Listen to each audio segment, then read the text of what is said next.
Great question. I think we need to hire people less on their IQ and more on their EQ, more on their values, how well grounded they are, how good team players they are, how well they relate, and what kind of, do they have the self-awareness? Do they have a good sense of themselves so that they can, they understand it's not all about me, it's about we.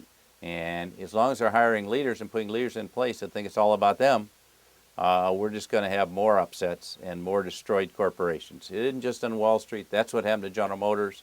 That's what happened to the old AT&T. We've seen a lot of companies go down because the leadership was not focused on how to build a long-term institution. Well, I would do a much greater in-depth assessment of his values and his emotional intelligence, send him off for a psychological assessment, which we do before we hire people. So we're promoting someone internally. Shouldn't they have it too?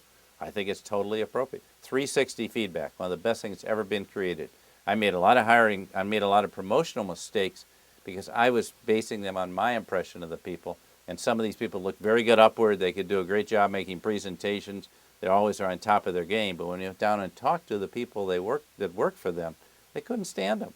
And I'll tell you, the people will always tell you, a 360 evaluation is one of the most important tools that any organization has. Goldman does this religiously. Medtronic does, Novartis does. I think it's essential that companies do this. I always did it as CEO. I got an evaluation from my executive committee. It was always considerably harsher than what the board said to me. Well, it starts at the top. It's the CEO's got to want it.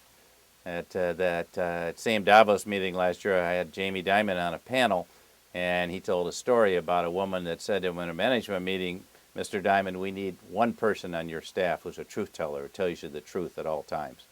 And he said, well, with all due respect, if I have only one truth teller, I need to fire the other 9 people. I need 10 truth tellers. Everyone's got to tell the truth. See, he creates that kind of environment. Tell me what I'm doing wrong. I had people come into my office and tell me when I was going off base, off track.